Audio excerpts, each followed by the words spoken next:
Welcome to our homestead. Have you ever wanted to grow your own bananas? It's not that hard, but there's some things you need to know about bananas and how they grow before you try it.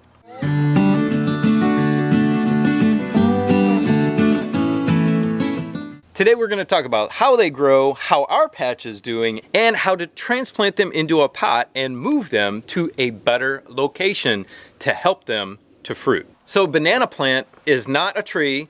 It's not a shrub, it's actually classified as a perennial herb of all things. And the USD says you can grow them between zones 7 and 11. We're in zone 8B. You can see that they're growing, but they are not fruiting. And here's why. Bananas take an incredibly long time to fruit. The initial flowering stalk that comes out can take up to 9 months to actually start to fruit out. And then it can take another 6 months after that for the fruit to actually develop. So for bananas to fruit, you need to be in an environment where there is a constant temperature and not a lot of temp fluctuation. Now we live in zone 8B and it can get cold here in the wintertime. This banana patch dies back every single year back to the root ball, which I'll talk about in a minute. It dies back every year, and as you can see, it comes back every year, but it has never fruited. Don't forget to go below the video and check out our new merchandise. Help support the channel by buying one of our t-shirts. You can also go over to our main page and click on the new store tab. We've got women's, children's, and men's sizes. And thank you for supporting the channel. Besides staying within that very stable temperature range, bananas need a very rich soil and they also need consistent watering. But for us in this area, we've had some really nasty droughts and it's never really killed off our banana patch. So that consistent watering may vary per variety. This variety might handle a drought a little bit better than most. It all depends on what variety you have. So we're going to transplant one of these trunks into a pot and put it in our greenhouse for the winter time. Hopefully that will keep it stable enough in its temperature so that it produces fruit for us in the coming years. Now, in order to show you how to transplant, I need to explain how a banana grows. So bananas are very unique because they are rhizomas. The big rhizome at the base of this trunk right here is called a corm. From that corm springs up little suckers called pups.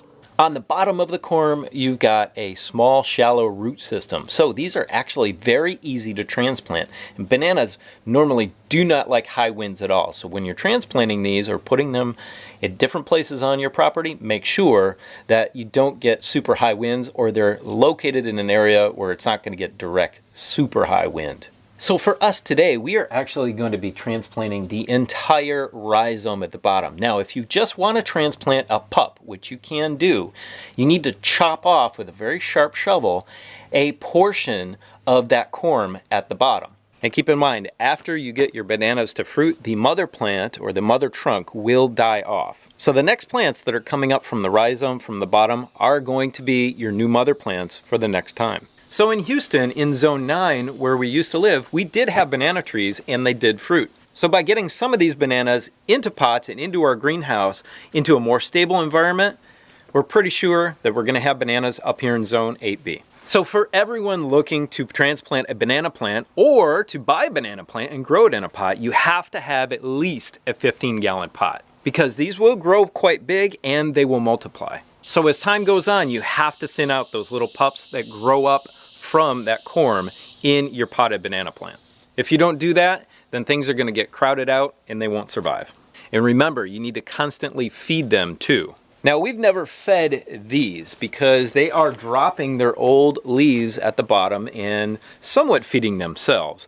But this is a fairly rich area on our property where we do get a lot of leaf drop from our oak trees and from a few other trees in the fall time, and it does enrich the soil quite well.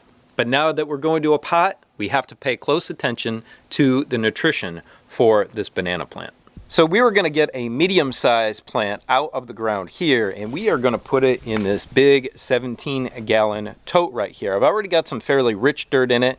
It's a mix of our native soil and some other garden bed soil, so it should be perfect for this banana plant. So this is a perfect diameter for us to start with in our pot. This one is about 2.5 inches here at the base.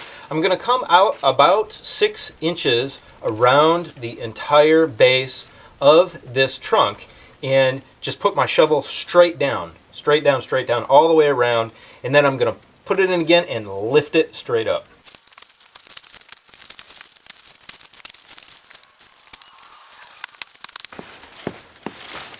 So as you can see, I chopped through a piece of the corm from one of the very, very large plants that I have, and that's okay.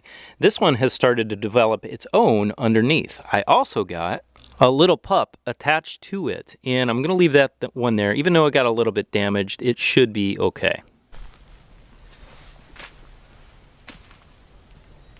So we have our little banana plant here in the pot in the greenhouse ready to go. We've got some new soil on the top of it, and this is our bedding soil. It's very rich. It's got green sand and chicken manure in it. So this banana should love it because bananas need a ton of potassium and nitrogen. Now I'm going to give it a good soaking here to get it established in here and to get over the shock of being transplanted.